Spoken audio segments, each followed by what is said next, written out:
नवनियुक्त भाजपा जिलाध्यक्ष त्र्यंबक तिवारी ने जनपद मुख्यालय पहुंचकर सरदार पटेल की प्रतिमा पर माल्यार्पण कर नमन किया। ब्राह्मण महासभा सेवा समिति के प्रदेश अध्यक्ष हरिओम तिवारी गुड्डू ने जिला अध्यक्ष का स्वागत किया। निवर्तमान जिलाध्यक्ष डॉक्टर मिथिलेश त्रिपाठी ने नवनियुक्त जिलाध्यक्ष का स्वागत करते हुए कहा कि भाजपा की रीति नीति की वजह से समर्पित और परिश्रमी क्षेत्रीय महामंत्री को भाजपा जिलाध्यक्ष की जिम्मेदारी सौंपी है।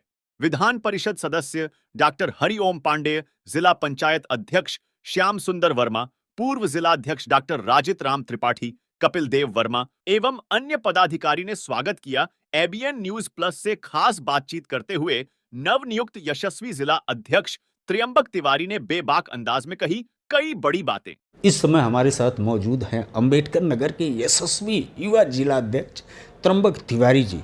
हम इनसे संगठन से लेकर के चुनाव से लेकर के ढेर सारी सवाल करेंगे और जानने की कोशिश करेंगे कि आखिर में इस नए कैप्टन के मन में क्या कुछ गूंज रहा है कि इस रेगिस्तानी ज़मीन में कमल खिलाने के लिए। Trimbak Tiwari ji, ABN news plus के सारे दर्शकों की तरफ से ढेर सारी बधाई और शुभकामना। बहुत आभार आपका। तिवारी जी, सबसे पहला सवाल होगा कार्यकर्ताओं के लिए कि आपके आने के बाद आपको कितना उत्साह दिख रहा है। सबसे पहले तो मैं भारतीय जनता पार्टी के शीर्ष नेतृत्व का बहुत आभार व्यक्त करता हूं कि उन्होंने मुझे ज़िले में एक नई जिम्मेदारी देकर के एक नया अनुभव लेने का, एक नया काम करने का अवसर दिया है। मैं बहुत हृदय से अभिनंदन करना चाहूँगा भारतीय जनता पार्टी अंबेडकर नगर के अपने सभी शीर्ष नेतृत्व के जो पदाधिकारी हैं, जो प्रत्याशी रहे, चुनाव लड़े, जो जनप्रतिनिधि रहे, पूर्व के जितने अध्यक्ष हैं और ज़िले के पदाधिकारी और सभी कार्यकर्ता। मैं बहुत हृदय से उनका आभार करता हूं कि उन्होंने बड़े उत्साह के साथ मुझे स्वीकार किया है और मेरा सहयोग कर रहे हैं। जिलाध्यक्ष जी, प्रदेश में आपका नाम गूंजता था। आप लगभग प्रदेश के सारे नेताओं के बीच में बैठकों में हिस्सा लेते थे। अचानक जिले में आना और नेतृत्व द्वारा आपको भेजना, ऐसा क्यों? भारतीय जनता पार्टी संगठन बहुत बड़ा संगठन है और आज भारतीय जनता पार्टी पूरे हिंदुस्तान में जिस तरीके से काम कर रही है, ये हम सबके समक्ष है। शीर्ष नेतृत्व किस दृष्टिकोण से ये निर्णय करता है, यह वही जाने। मुझे लगता है कि भारतीय जनता पार्टी के संगठन में काम करने वाले हम सभी कार्यकर्ता शीर्ष नेतृत्व के निर्णय का पालन करने के लिए कटिबद्ध होते हैं।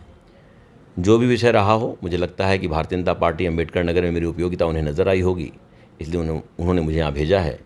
मैं उनके निर्देश का पालन करते हुए अपना जितना मेरा संभव प्रयास होगा, मैं सब करने का प्रयास करूँगा। ऐसे वक्त में आपको बागडोर सौंपा गया है जब इस देश के सबसे बड़े पंचायत का चुनाव है। कमल खिलाने की जवाबदारी आपके ऊपर होगी और जहाँ तक मुझे जानकारी है कि अंबेडकर नगर में बीजेपी का सुपड़ा साफ है। 5 के 5 विधानसभाओं पर सपा का कब्जा है। ऐसे में आपने क्या कुछ रणनीति तैयार किया है और कैसे ये संभव है कि रेगिस्तान में कमल खिलेगा?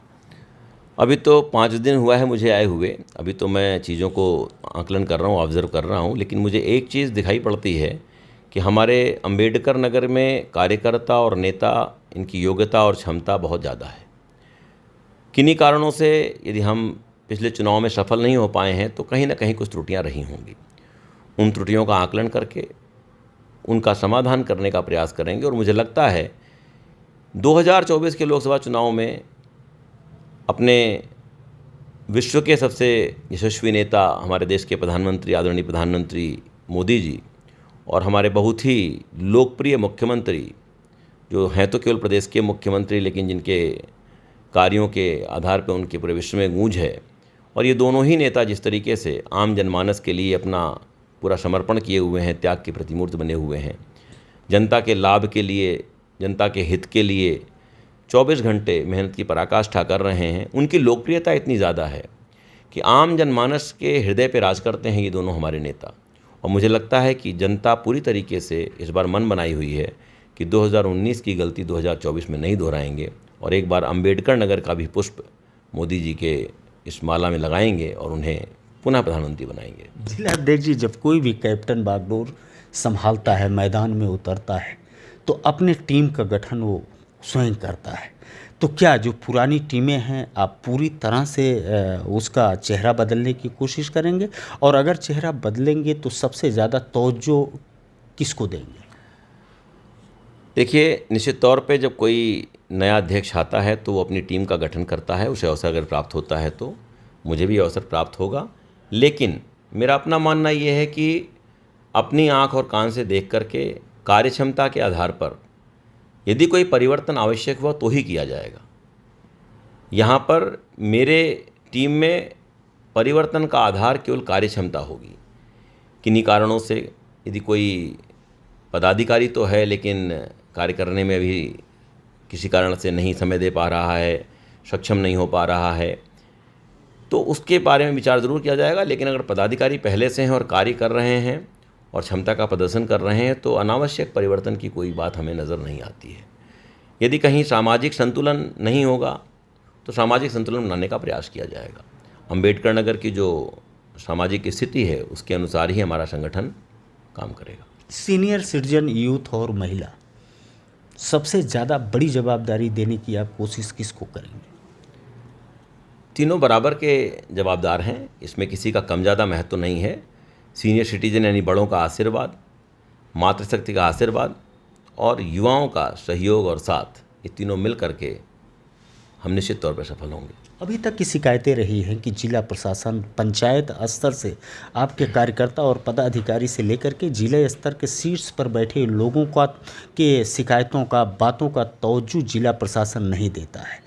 तो क्या आपकी जिला प्रशासन से कोई इस तरह का डायलॉग हुआ है, या इन शिकायतों को दूर करने के लिए आपकी तरफ से क्या कुछ प्रयास किया जाएगा कि सत्ता पक्ष में रहते हुए और आपके कार्यकर्ता पदाधिकारी को बातों को तवज्जो नहीं दिया जाता?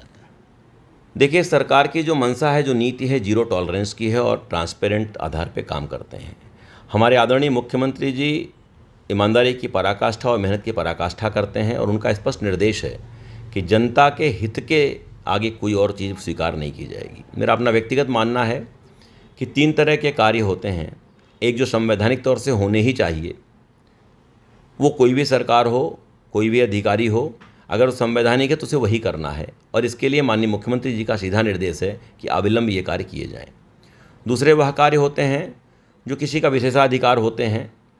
मान लीजिए ये मफलर मेरे गले में पड़ा है और मेरा है और आप मांगते हैं, मेरा अधिकार है, मैं दूं या ना दूं, तो ये विशेषाधिकार के काम कुछ विधायक के अधिकार हैं, कुछ जिलाधिकारी के अधिकार हैं, कुछ कप्तान के अगर अधिकार हैं। मैं शासन प्रशासन की अधिकारों के बारे में बात नहीं कर, लेकिन अगर कुछ है तो वह उसका मन है। और एक तीसरे काम होते हैं कि जहाँ पर जो संवैधानिक रूप से ठीक नहीं है और फिर भी कराने का प्रयास किया जाता है। मुझे लगता है कि जो संगठन के लोगों की शिकायत अगर है, कुछ मुझे भी प्राप्त हुई हैं, अगर कुछ शिकायत है तो शिकायत यही होगा कि अगर हम कोई गलत काम हो रहा है और उसे रोकने का प्रयास कर रहे हैं, या कभी अगर मान लीजिए कोई भूलवश उत्साहवश कार्यकर्ता ऐसा भी कर सकता है किसी गलत कार्य की पैरवी भी कर रहा है। मेरा कहना ये है कि गलत कार्य की पैरवी नहीं करनी है, लेकिन गलत कार्य होने भी नहीं देना है। और अगर कोई गलत कार्य कर रहा है तो उसके लिए किसी के हाथ जोड़ने की आवश्यकता नहीं है। माननीय मुख्यमंत्री जी का स्पष्ट निर्देश है कि गलत कार्य किसी को करने नहीं दिया जाएगा। मैं अपने कार्यकर्ताओं से, अपने पदाधिकारियों से अनुरोध करूंगा कि वो अपनी पूरी पैनी नज़र रखें। वो लोकतंत्र के सजग प्रहरी हैं, वो सम्मानित पदाधिकारी हैं, सत्तारूढ़ दल के कार्यकर्ता हैं। वह यह देखें कि यदि कोई भी अधिकारी, कोई भी कर्मचारी कहीं गलत कर रहा है, उसको तथ्यों के आधार पर नोट करें। यह पूरा विषय शीर्ष नेतृत्व के संज्ञान में लाया जाएगा। मुझे पूरा विश्वास है आदरणीय मुख्यमंत्री जी ऐसे किसी को बख्शने वाले नहीं हैं। पिछले दिनों बड़ी चौंकाने वाली तस्वीरें आती थी कि थाने पर, कभी तहसील पर, कभी उच्च अधिकारियों के कार्यालय के सामने भगवा वस्त्र पहन करके बीजेपी के मंडल अध्यक्ष से लेकर के तमाम पदाधिकारी धरना देते हुए नजर आते थे, आमरण अनशन, यहाँ तक कि आत्मदाह तक का चेतावनी दे दिया। तो क्या इन सब तस्वीरों को फिर देखने को मिलेगा या इसके पुनरावृत्ति पर रोक लगेगा? मुझे लगता नहीं है कि ऐसा होना चाहिए था। यदि कहीं ऐसा त्रुटिवश किसी कार्यकर्ता ने भावावेश में ऐसा किया है तो कभी कभी मन पर नियंत्रण न रख पाने के कारण कार्यकर्ता उत्साह में कुछ ऐसा कर जाते होंगे। लेकिन हमें लगता है कि भारतीय जनता पार्टी अम्बेडकर नगर में ढेर सारे वरिष्ठ नेतागण हैं, उन्हें वहाँ जाने की बजाय नेतागणों से संपर्क करना चाहिए था। और अब भविष्य में हम ऐसी योजना बनाएंगे कि इस तरह की कोई भी घटना ना घटने पाए। अगर कोई असंतुष्ट है किसी कारण से, कहीं मन में कोई क्षोभ है, कोई ऐसा विषय है कि जहाँ पर उसे नहीं सुना जा रहा है, तो हम उसका संज्ञान लेंगे, हम उसका निराकरण करने का प्रयास करेंगे। हमें नहीं लगता कि हमें इसकी आवश्यकता होगी। त्र्यंबक जी, इस समय पूरे जिले के आपके संगठन के लोग आपके इस चर्चा को देख रहे हैं।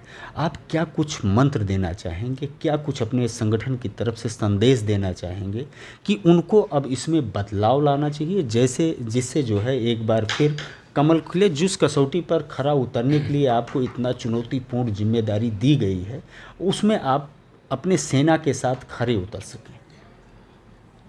दायित्व का संपूर्ण निर्वहन, यही मूल मंत्र है। यदि मेरे जिम्मे पार्टी के संगठन द्वारा कोई काम दिया गया है, बूथ, शक्ति केंद्र, मंडल, जनप्रतिनिधि या जो भी दायित्व मुझे दिया गया, मैं अपने दायित्व के साथ 100% ईमानदारी से काम करूंगा। और मैं अभी सभी कार्यकर्ताओं से, सभी पदाधिकारियों से अनुरोध करता हूं कि अपने दायित्व के साथ 100% काम करेंगे तो कहीं कोई चुनौती नहीं है। ऐसा बड़ा संगठन है, बूथ तक हमारी संरचना है, हमने पन्ना प्रमुख तक बनाए हैं। हमें लगता है कि यदि हमारे सभी कार्यकर्ता, पदाधिकारी केवल सरकार की लाभ की योजनाओं को मॉनिटर करके लाभार्थी तक पहुंचाने का काम करें, यदि गलती से कोई लाभार्थी छूट गया है तो उसे उचित स्थान पर संज्ञान में दिला करके उनका काम कराने का प्रयास करें, तो निश्चित तौर पे कहीं कोई समस्या नहीं आने वाली है। हम अपने सभी कार्यकर्ताओं और पदाधिकारियों से आह्वान करते हैं कि उन्हें कहीं जाने की आवश्यकता नहीं है। यदि कहीं कोई गलती कर रहा है, तथ्यों के आधार पर गलती ढूंढ करके रखें, हमारे संज्ञान में लाएं। हमने अपने सभी वरिष्ठ नेताओं से बात की है, हम एकजुट होकर के सभी नेता उस पर विचार करेंगे। यदि कहीं पर भी किसी जनता के साथ किसी भी स्तर पर कोई गलत कार्य हो रहा है, ये हमारे मुख्यमंत्री जी का सीधा निर्देश है, उसे बर्दाश्त नहीं किया जाएगा। हम अपने शीर्ष नेतृत्व के भी संज्ञान में लाएंगे और अपने स्तर से भी देखेंगे कि ऐसी कोई त्रुटि ना हो। मुझे लगता है कि अगर पार्टी का ये पूरा जो हमारा समूह है, जिस तरीके से हमारे आने के बाद और पहले भी हमारे जो पूर्व जिलाध्यक्ष डॉक्टर मिथिलेश त्रिपाठी जी हैं, उन्होंने पार्टी में मेहनत की पराकाष्ठा की है। पूरे ज़िले में लगभग सब जगह उनका दौरा है। मैं उनके साथ जहाँ भी गया हूँ, कार्यकर्ता उनको बहुत उत्साह के साथ रिसीव करता है, उनकी जिंदाबाद करता है। मुझे लगता है कि मेरी भी कुछ उपयोगिता रही होगी, इसलिए अब हम दोनों भाई, बल्कि दोनों भाई क्या, हमारे पूर्व के सभी अध्यक्ष, हमारे जितने पदाधिकारी हैं, हम सब अपने आप को जिलाध्यक्ष मान करके सभी कार्यकर्ताओं के घर तक जाएंगे और अपने सभी शुभचिंतकों के घर तक जाएंगे। जनता में जिन चीज़ों की आवश्यकता है उसके लिए उनका सहयोग करेंगे और इसके साथ निश्चित तौर पे कहीं चुनौती रह नहीं जाएगी। समाज के अंतिम व्यक्ति से लेकर के आम जनता से लेकर के पदाधिकारियों को आप कितना समय देंगे? मैंने जो योजना बनाई है, अभी तो केवल 5 दिन हुआ है, योजना में परिवर्तन भी हो सकता है, लेकिन अभी जो मेरा मन है उस मन के अनुसार, चूँकि आवास पर भी कुछ लोग मिलने के लिए आना चाहते हैं और कार्यालय पे भी आना चाहते हैं, मनसा मेरी ये है कि मैं 1 घंटा सुबह 8 से 9 अपने आवास पर और 10 से 11 1 घंटा अपने कार्यालय पर, जिनसे भी मिलना है मिला जाएगा। और इसके बाद 11 बजे से लेकर के शेष जितना भी समय रात के 10, 11, 12 बजे तक दे पाऊँगा, तो अपने शक्ति केंद्र, बूथ, मंडल, मोर्चा, विभाग, प्रकोष्ठ, अन्य भारतीय जनता पार्टी के शुभचिंतक, वरिष्ठ कार्यकर्ता और जितने भी पुराने कार्यकर्ता भारतीय जनता पार्टी के जो सक्रिय हैं या जो किन्हीं कारणों से अभी मान लीजिए उन्हें कोई घर पे हैं, किसी कारण से नहीं एक्टिव है, इन सब के बीच जा कर के, इनके घर जा कर के, इनको प्रणाम करके, इनका अभिनंदन करके, इनको चाय पी करके, इनके साथ ही समय बिताने का प्रयास करूँगा।